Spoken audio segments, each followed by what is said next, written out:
Hello les amis, comment allez-vous aujourd'hui? J'espère que vous allez bien. Personnellement, je vais très bien. Aujourd'hui, on se retrouve pour une nouvelle vidéo.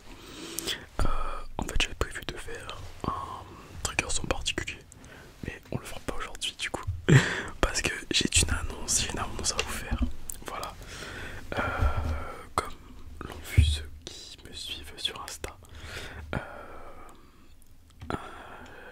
Enfin, déjà pour ceux qui me suivent depuis un moment, on peut dire au sens propre du terme que je suis SDF, sans domicile fixe. Étant donné que je n'ai plus d'appartement, je vagabonde entre ma mère et l'un de mes meilleurs amis, qui est plus proche de mon travail. Voilà. Et voilà, aujourd'hui 18 août, j'ai l'honneur de vous annoncer que j'ai signé mon contrat de bail pour mon nouvel appartement. Après, je crois que j'ai commencé à regarder en janvier, mais je me suis mis, j'étais en mai, mars. Allez, on va dire mi-mars, je crois. Donc de mars à août, voilà pour trouver un appartement. Très sympathique. Ça a été la galère totale, mais j'ai trouvé et j'en suis très heureux. Donc, dans un premier temps, je vous en parle vite fait. Du coup, j'ai signé aujourd'hui donc avec une agence. Donc, je suis. En fait, j'ai. Comment j'ai trouvé l'appartement? Comment dire? Bah, je postulais partout, hein. Il y a le Bon Coin, il y a Se Loger, machin et tout. Enfin bon, j'ai postulé pour un appart. Pour celui-là, enfin, je postulé pas pour l'appart. Mais bon, bref, j'ai été recontacté par l'agence, mis en relation et tout ça. Et donc voilà, c'est un appartement de. C'est un T2. Un T2, donc ce n'est pas un duplex. Quelle est la différence? T2, donc c'est un appartement avec cuisine, salle à manger, tout ça. Enfin, cuisine, salon. Et une pièce à côté qui va être la chambre. Un duplex, ça va être la même chose, sauf que la chambre sera au-dessus, donc avec un étage, un duplex. Voilà, donc c'est un T2 de 42,7 mètres carrés, donc un beau T2, un beau T2, plutôt sympa, à Lille même. Voilà, je donnerai pas l'adresse, hein, parce que sinon je les connais, j'en connais certains, là, il y en a, ils vont se pointer chez moi là. Voilà, donc très sympa, je vous ferai une vidéo, donc cuisine quasiment neuve, voilà, très spacieux, rien à dire. Euh, je fais le bail, enfin je fais l'état des lieux, bon, quelques défauts, mais je dirais comme dans tous les apparts. Mais sinon, super bien. En plus de ça, j'ai une place de parking en sous-sol, donc j'ai un garage. Ainsi qu'en plus de ça, j'ai une box, une sorte de box en fait. Enfin, ils disent que c'est la cave, mais c'est pas vraiment une cave. En gros, c'est une pièce au rez-de-chaussée. Avec dans cette pièce, il y a des box. Vous voyez ce que c'est un box, genre un box pour chaque appartement. Et de à peu près 2-3 mètres carrés. Ils sont assez hauts, vraiment. Peut-être il y a au moins 2 mètres, 2 mètres 50. Et là, bah, en fait, les gens ils sortent un peu toutes leurs affaires. On a des cadenas et tout. Donc voilà, donc entre guillemets, je crois qu'avec la place de parking et tout, ça fait quasiment 13 mètres carrés. Soit quasiment 60 mètres carrés, mais bon, la place de parking, je vais pas l'utiliser, je pense pas. Même si j'ai une voiture, elle ne sera pas sur l'île. Et pour ce qui est du. Comment du box, ça par contre, je le sais, ça va être cool. Bon, bref, passons. Donc voilà, avec un 42,7 mètres carrés avec place de parking et le box. Donc plutôt bonne trouvaille. Voilà, on va pas se mentir. Ce n'est pas pour rien non plus, hein. Je vous laisse imaginer, on est dans l'île même, donc voilà. Bon, on n'est pas dans les quartiers les plus chers de l'île, mais il est déjà plus cher que cet appart est déjà plus cher que beaucoup dans le quartier. Mais c'est parce que c'est pour les atouts qu'ils possèdent et que les agrégations aussi. Voilà, ils possèdent de nombreux atouts. Donc déjà, le fait qu'il soit grand et tout ça, mais bah déjà la place de parking et le box, c'est pas rien non plus, hein. Quand vous avez une place de parking, c'est cher, ça se monnaie. Voilà, moi j'ai rien demandé, mais elle était là-dedans. Bon, je prends. Je prends, ça sert à rien, mais je prends. Voilà. Non, voilà, donc je suis très content de vous annoncer, voilà, que j'ai. En fait, j'ai envie de faire une vidéo à part parce que je vous ai fait une vidéo pour vous dire que j'étais SDF. Bah, maintenant, je vous fais une vidéo pour vous dire que je suis plus SDF. Voilà, c'est pas beau ça. Non, voilà, donc maintenant, dans la seconde partie de la vidéo, après vous avoir, je vais vous raconter les galères pour trouver un appartement, les pièges à éviter et à la rigueur, les choses à faire. Voilà. Dans un premier temps,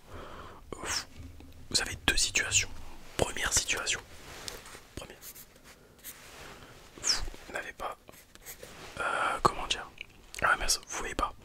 Ça va être à l'envers pour vous. Bref, c'est pas grave.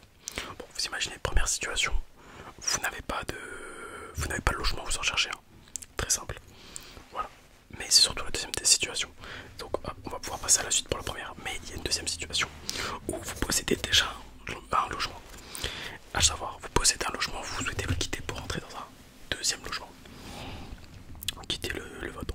Alors comme moi, votre propriétaire décide de vendre. Ce sont des choses qui arrivent. Sachez que vous avez des mois de préavis. Voilà. Donc qu'est-ce qu'un mois de préavis?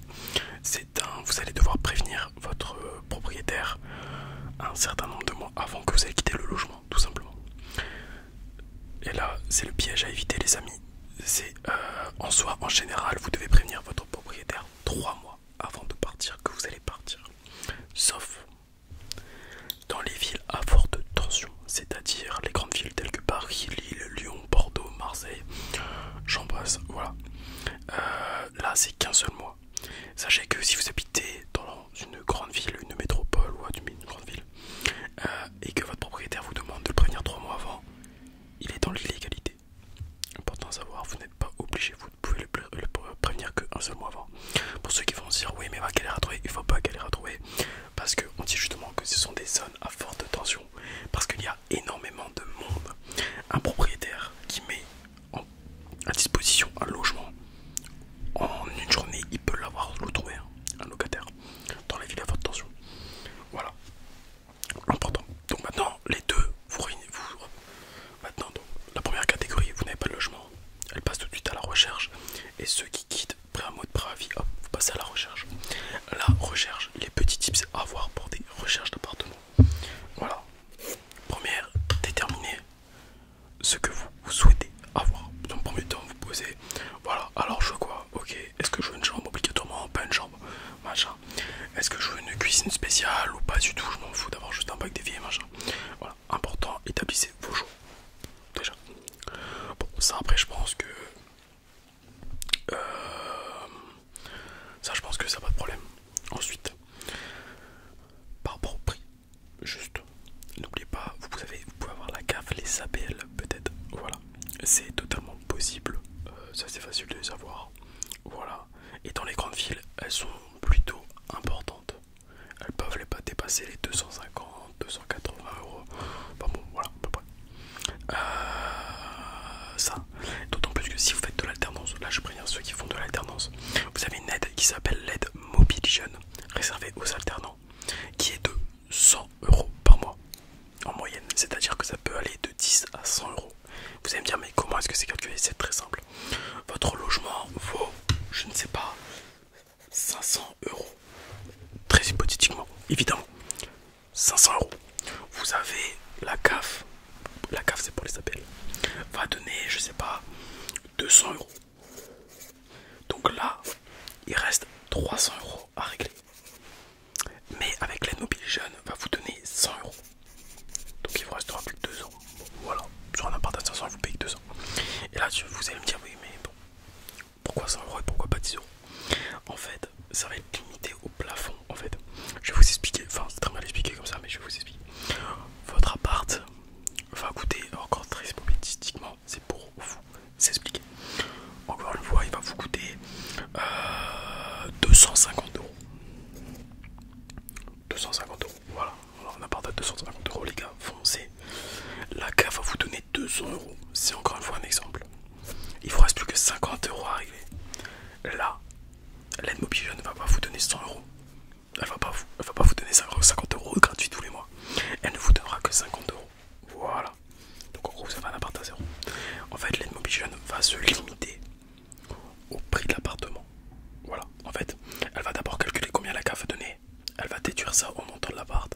Et si le restant est supérieur à 100 euros, elle ira jusqu'à 100 euros. Si c'est inférieur, elle ira au montant. Voilà, tout simplement. Bref. Donc on va dire vous avez déterminé votre budget, vous avez déterminé vos critères. Maintenant, on va passer à la recherche d'appartement. Petit conseil. Alors, je ne suis pas du tout en partenariat, les amis, croyez-moi bien. Sinon, je vous le dirai. Et puis, je crois que légalement, je suis obligé de vous le dire. Du coup, je vous dis que non. Faites les sites internet, très important. Les sites tels que Le Bon Coin. On trouve beaucoup de choses. Il y a du particulier, mais aussi des agences qui sont sur Le Bon Coin. Selon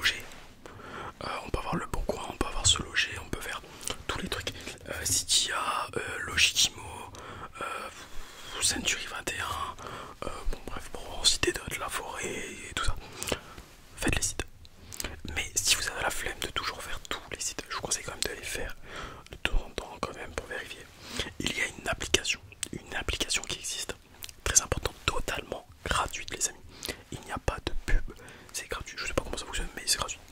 Ça s'appelle, c'est très simple, Jinka. Donc, vous adorez les mots comme ça, donc c'est simple. On va vous l'écrire. Tac, tac. J I N K A. Jinka, très simple. J I N K A. Cette application, vous allez rentrer tous vos critères. Tac, tac, tac, tac, tac. Dedans. Et elle va rechercher à travers.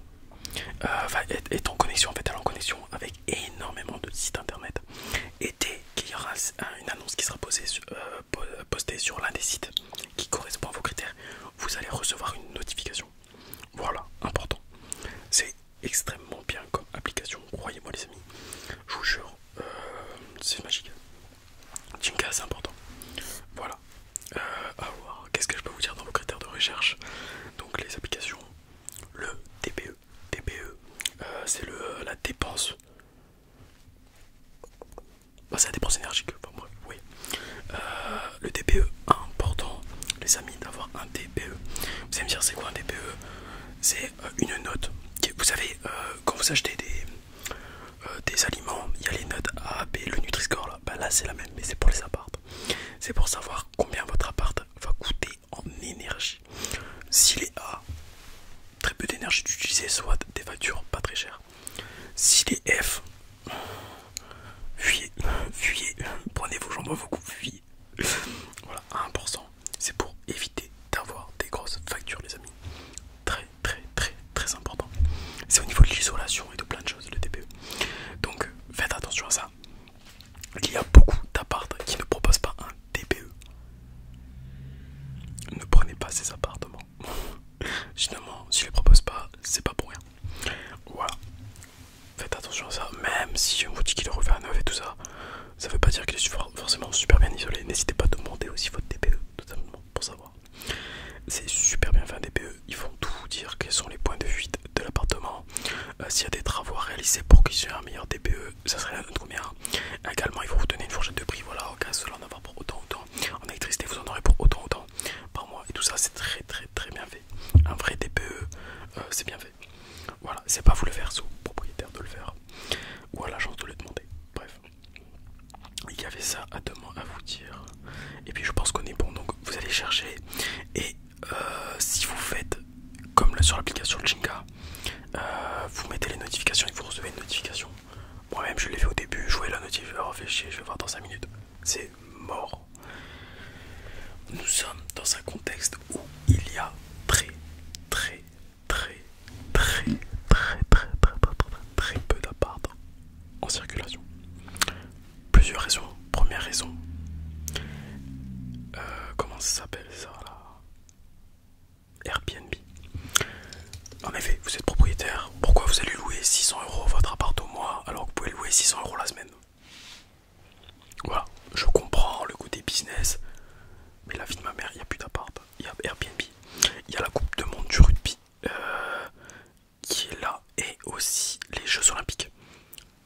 Tous les staffs, donc les personnes qui viennent travailler pour les Jeux Olympiques et tout ça, arrivent dans les vides, prennent des places, il y a tout ça, ils prennent les apparts et tout ça, et certains propriétaires décident de ne pas mettre leur appart en location sur l'année.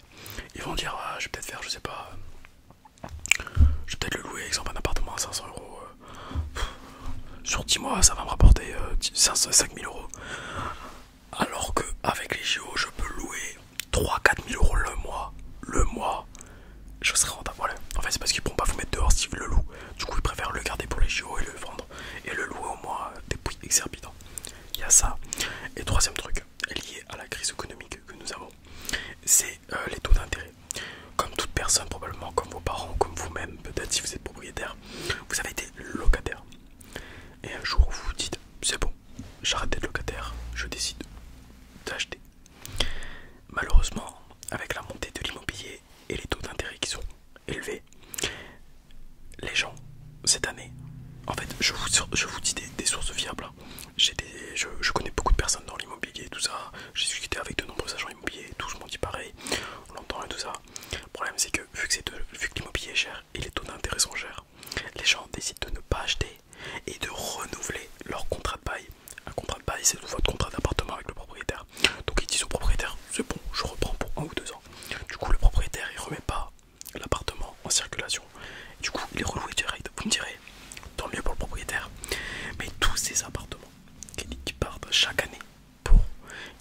sont libérés suite à un achat d'une personne, ben, ils ne le sont pas. Donc on perd tous ces apparts. On perd tous les apparts qui étaient en location, qui partent pour le Airbnb. Et on perd tous les apparts avec les staffs, avec ceux qui décident de faire du profit grâce au JO. Voilà.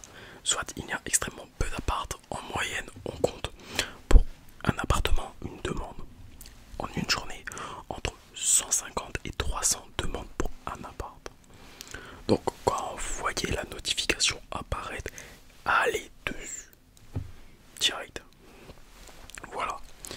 Ce que je faisais même pour être sûr d'être dans les premiers, je cliquais sur l'annonce, j'envoyais mon texte. En fait, j'ai préparé un texte.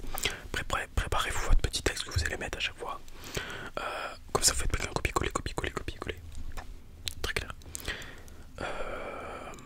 J'envoyais direct et seulement après je regardais vite fait, très rapidement le texte et les photos. Hop, je balançais.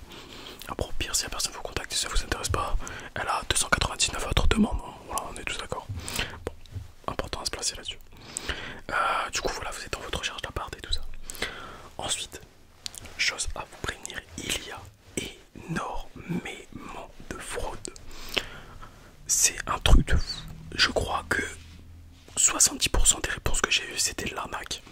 Quand des personnes, déjà quand les images sont trop belles, méfiez-vous, ça craint. Quand les personnes vous disent je préfère parler par mail, ça craint encore plus. Quand la personne vous dit avant de vous rencontrer, je veux nom, prénom, adresse, nanana, un peu spécial. Il peut vous poser 2-3 questions, mais vous voyez, quand l'email est trop carré, c'est mort. Répondez même pas, prenez même pas le risque. Si l'email est carré, c'est mort. Quelqu'un qui est intéressé juste pour louer son appartement, il va pas vous demander c'est quoi le nom de vos parents, qu'on soit bien d'accord. Il va vous demander si vous avez des garants. Enfin, on en revient après ça. Voilà. Ça, et surtout, ils vont vous demander vos pièces d'identité. Non, voyez jamais vos pièces d'identité avant d'avoir visité un appartement. Jamais. Sauf à une exception que je vous dis après. Pourquoi? Parce que certains faussaires récupèrent les photos de pièces d'identité, ont tous les numéros de vos pièces d'identité, en font des fausses. Ce sont des très bons faussaires, mais ça arrive très souvent. Et du coup, ils circulent avec votre identité, enfin ils revendent votre identité à d'autres. Et bien un jour, vous recevez un courrier de la police disant que vous êtes impliqué dans un accident de la route, dans un braquage, ou que vous avez des dettes à repayer et que c'est pas vous. Sauf que c'est votre pièce d'identité qui a été trouvée. Voilà. Chose importante, faites attention à ça.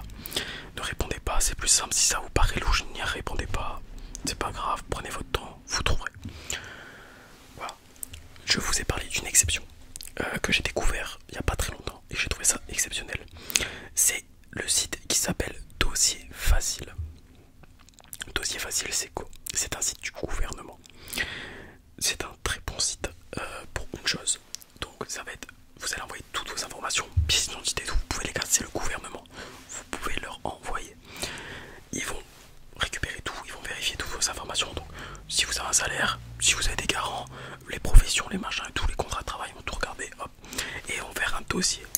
Et sur ce dossier, voilà, en fait ça va faire un document d'une trentaine, quarantaine, cinquantaine de pages, peu qu'importe le nombre de pages qu'il faut.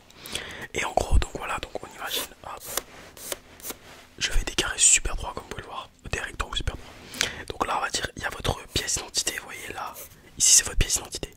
Donc on va marquer pays. Hop, on va le faire comme ça, hop. Et pour faire comprendre. Donc voilà, donc là c'est votre pièce d'identité. Je vous ai dit de ne pas l'envoyer parce que certaines personnes récupèrent vos pièces d'identité. Sauf que là, sur ce site, quand il faut vous envoyer votre dossier, il sera marqué tout le long comme ça, hop, ici. Bref, vous voyez, ça sera marqué un peu partout. En fait, c'est un truc comme ça, c'est marqué comme ça. Cette pièce n'est disponible, ne peut être utilisée que pour la location. Et vous allez comprendre l'intérêt de ça, c'est qu'une personne ne peut pas récupérer vos pièces et les envoyer pour d'autres, c'est pas possible. Pour autre chose que la location, c'est mort. Et puis vu que c'est juste passé dessus, en fait, vos documents sont lisibles, mais ils sont rendus du coup inexploitables parce que il y a un texte marqué dessus. Voilà. À part pour la location, sinon c'est pas possible. Donc là, les faussaires, ça là, ils aiment pas, ils peuvent pas l'utiliser, c'est mort. Du coup, faites un dossier facile, les amis. C'est totalement gratuit. C'est extrêmement rapide. Je crois que 72 heures, extrêmement rapide. Et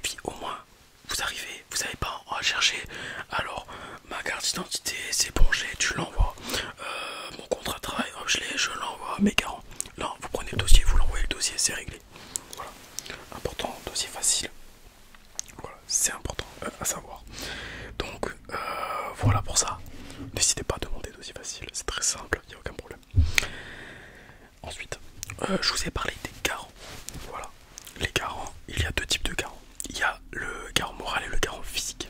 Garant physique, ça peut être vos parents, un ami ou autre. Quand est-ce qu'il faut un garant? Quand le prix de l'appart, quand votre salaire, si vous en avez un ou pas, n'excède pas 3 fois le prix de l'appartement. Exemple, pour un appartement à 600 euros, si vous gagnez pas minimum 1800 euros, il vous faudra automatiquement un garant. Voilà, c'est légal et c'est normal. Parce qu'en France, vous ne pouvez avoir de crédit de plus de 33% de votre salaire, soit un tiers de votre salaire. Là, vous me direz, c'est pas un crédit, c'est vrai, mais c'est comme si, tout simplement parce que tous les mois, cet argent, vous devez retirer un tiers de votre salaire. Donc il vous reste 2 tiers pour vivre, nourrir, payer vos factures et tout ça. Soit. Donc, si vous... Et certains même demandent quand même un garant malgré tout. Donc, ça c'est votre garant physique. Et il existe le garant moral. Si vous n'êtes en incapacité d'avoir un parent qui puisse vous soutenir financièrement en cas de problème d'impayé, tout ça, l'État peut se porter garant. Ça s'appelle le garant visal. C'est pareil, si du gouvernement, vous marquez garant visal sur internet, le gouvernement qui apparaît. Le garant peut être votre garant visal. Alors là, c'est juste les tests d'éligibilité. Il faut être juste quoi, être âgé de moins de 30 ans. Et je crois que c'est tout. Enfin, bon, il y a 2-3 trucs, mais rien d'autre. Vous n'êtes pas redevable auprès de l'État, rien du tout. Voilà, c'est pour aider. L'État a mis ça en place, le gouvernement a mis ça en place plutôt, afin d'aider les personnes qui n'ont pas de revenus, pas assez de revenus, pas assez de garants, de pouvoir quand même avoir le droit de bénéficier d'un appartement. Donc voici les deux possibilités, garant physique, garant moral. Donc voici ce qui en est pour votre recherche d'appartement. Après, vous pouvez t'amener, comme moi j'ai fait malheureusement des fois, baisser vos standings. Parce que c'est pas forcément facile. En fait, j'ai baissé mes standings. En fait, je cherchais un truc, je cherchais dans un certain standing, je ne trouvais pas. Impossible. Du coup, je me dis, je vais être obligé de baisser. Je baisse. Parce que j'avais plus plein d'appart juste en bas de mes standings. Du coup, je baisse. Et bah, je ne trouvais pas de les apparts. Et tous les apparts que j'ai vus après, c'était dans mes standings de base. Bon, sauf là le dernier, c'est juste. Il y a juste un seul critère qui est pas tout à fait respecté. Mais bon, c'est pas dérangeant au vu de plusieurs points. Peu importe. Sinon, très bon appart, hein, j'ai pas à me plaindre. Donc, ça, c'est pour votre recherche d'appartement.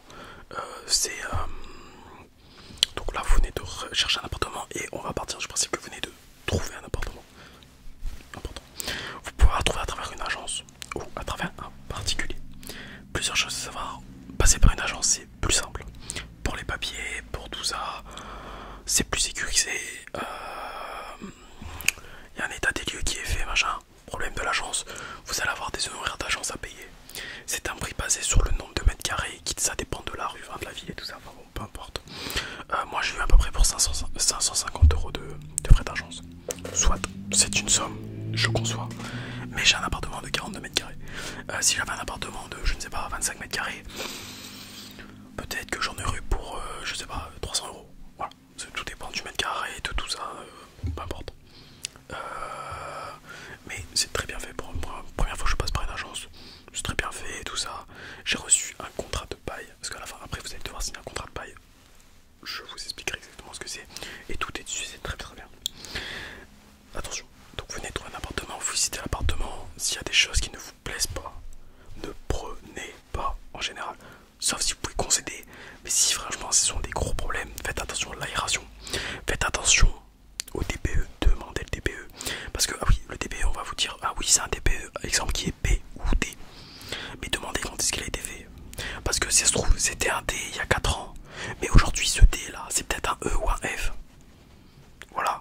Ou c'est un C de 2014. Sauf qu'on n'est plus en 2014 en fait. Faites attention à ça. Peu importe. Vous visitez, vous vérifiez. Qu'est-ce qu'on peut vérifier? On peut vérifier si c'est une VMC.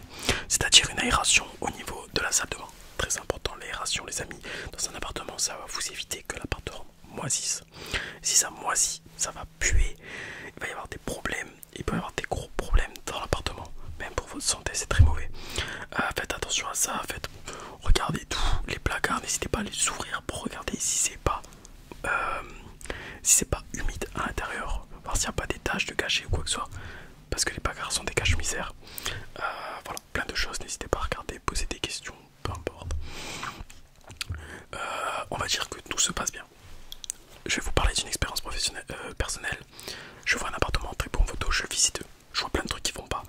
Les choses qui sont un peu cassées, des meubles délabrés et tout, ça partait déjà très mal. Et à la fin, en discutant, donc c'était un particulier, donc une personne qui m'est à louer son appartement.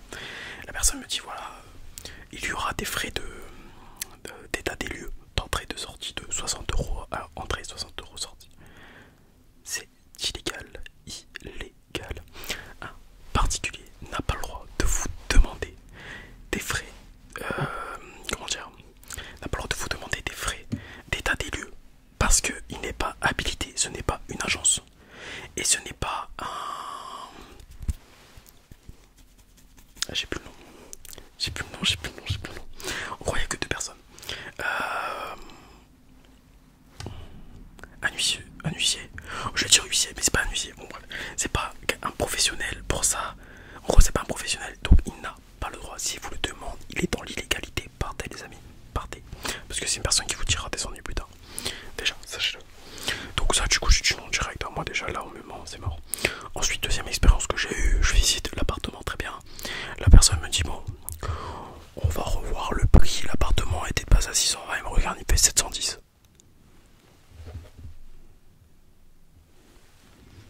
Non. Je peux. Mais non, en fait. Tu ne fais pas ça, enfin, tu ne fais pas ça. Je m'y connais un peu. Je m'y connais en immobilier, je m'y connais en certains trucs. Et tu crois que ça va passer. Là, t'essaies de me négocier un truc comme ça à l'amiable et tout. Non, bref, qu'importe. J'étais un petit peu outré. Je vous l'avoue. Mais bon, peu importe, faites attention à tout ça. Maintenant, si tout se passe bien, que tout est très bien, que votre dossier est pris, malheureusement, j'ai eu des dossiers qui n'ont pas été pris parce que certaines personnes avaient des CDI, moi j'étais pas en CDI, je suis en alternance donc c'est pas un CDI, bon, peu importe. Si votre dossier est pris, ce que je vous souhaite énormément, n'hésitez pas à... vous allez devoir signer un contrat de bail, vérifiez bien que tout soit marqué. Le nombre de mètres carrés, la chambre et les trucs, il doit y avoir un état des lieux. L'état des lieux doit être dans le contrat de bail les amis, c'est important.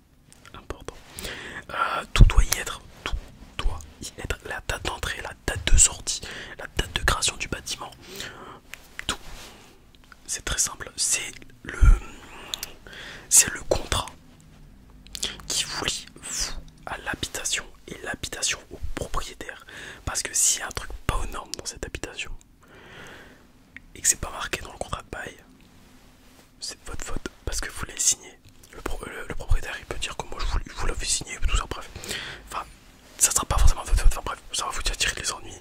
Et ce que je vous souhaite pas, faites attention à tout, ce que tout soit marqué. C'est pour ça que je préfère l'agence parce que franchement, j'ai eu un contrat de bail carré de 202 pages. Parce que la personne m'a mis tous les photos, les machins, le DPE et tout ça, c'est pour ça un DPE super. N'hésitez pas à demander un DPE comme je vous ai dit, sauf pour les colocations, je crois que c'est pas obligatoire. Les colocations c'est encore un autre truc, hein, c'est vraiment à part. Là je vous parle de louer un appartement pour vous en fait. Voilà. Et voilà. Moi d'ailleurs, chose que j'ai été surpris, le DPE a dû être refait pour mon appartement.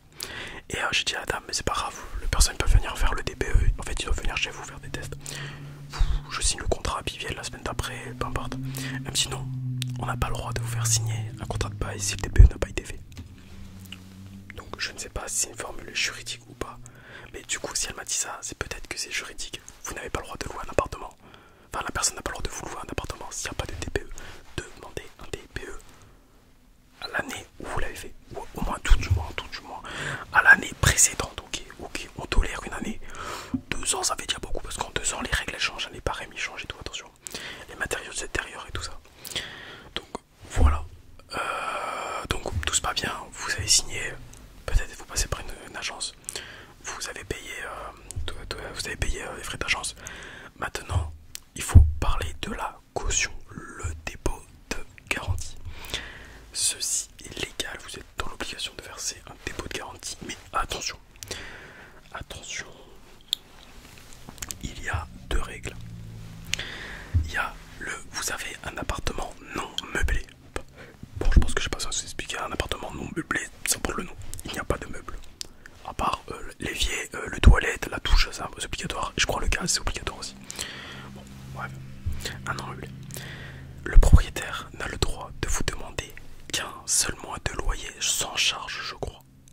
Ça doit être ça. En dépôt de garantie. Un seul mois. Votre appartement fait 500 euros hors charge. Il n'a le droit de vous demander que 500 euros de dépôt de garantie. Voilà. Ou peut-être je me trompe pour le sans même non meublé, il a peut-être le droit de demander les charges. Bon, ça veut dire peut-être 530, peu importe. Mais maintenant on va parler du... parce que là, vous avez beaucoup de non meublés où la personne vous dit ça sera 2 mois de dépôt de garantie. C'est faux. Ils sont dans l'illégalité, ils n'ont pas le droit. Retenez-le bien. Maintenant on va parler du meublé, donc un appartement avec des meubles.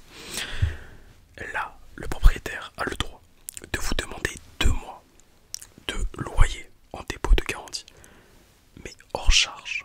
Hors charge, là j'en suis sûr, s'il est meublé et qu'il vous demande, l'appartement fait 500 hors charge et fait 550 avec les charges.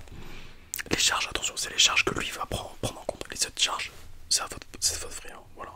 Si c'est toute charge comprise, tant mieux. Si c'est pas toute charge comprise, le reste ça vaut vrai, bref. Dans le cadre où il vient où il vient vous dire voilà, donc on a dit 500, après 550, si vous dites pas 1100, donc 2 mois avec charge, c'est faux. Il n'a le droit de vous demander que 1000. C'est l'exemple, dans l'exemple, voilà. Retenez bien ça. Si tout est légal, il n'y a aucun problème, les amis. Bah, je vous dis félicitations, signez votre contrat. Et puis voilà, vous êtes propriétaire, enfin locataire, tout simplement, de votre bien. Voilà. C'est pas forcément la vidéo la plus relaxante, je conçois. Mais peut-être que cette vidéo a permis d'éclaircir certaines personnes ou vous informer sur certains sujets que je trouve importants. Parce que c'est un sujet qui touche tout le monde. Et qui vous touche maintenant ou qui vous touchera plus tard. Et beaucoup de personnes en profitent pour être malhonnêtes. Et du coup je tenais à vous informer de tout ce que je savais. Voilà, peut-être il y a des choses que je ne sais pas. Peut-être me suis trompé sur une ou deux choses, je ne pense pas. Mais je préférais vous donner toutes les petits tips, voilà, à connaître avant pour être sûr que tout se passera bien, de ne pas avoir de problème après. Parce que si votre bâtiment ne respecte pas, ou si certaines choses ne sont pas respectées, peut-être vous n'aurez pas le droit aux aides. Parce que eux vont vérifier, ils vont dire ah non, c'est pas conforme, on ne paye pas nous. Et là vous serez vite embêté. Faites très attention à ça. Et également je vous ai donné quelques petites astuces qui peuvent être sympas pour et qui peuvent vous aider pour entreprendre vos démarches. Voilà. Et ben je vous remercie. Et je vous remercie pour votre soutien. Déjà, beaucoup de personnes me demandaient très souvent, beaucoup d'entre vous me demandaient quand est-ce que j'ai trouvé un appart et tout ça. Me souhaiter un bon courage et tout. Je ne remercie pas Perrine, Charline et Cathy qui m'ont pas du tout soutenu pendant ma recherche. Hein. Je vous connais là, mes modos là. Des modos de qualité, je vous dis. Hein. Non, évidemment. Voilà. Sinon, ça et voilà. Je vous souhaite une agréable soirée, une très bonne nuit à vous. Et je vous dis à demain pour une prochaine vidéo. Bon, ce soir d'ailleurs, on est sur TikTok, les gars. J'ai petit live sur TikTok, tranquille.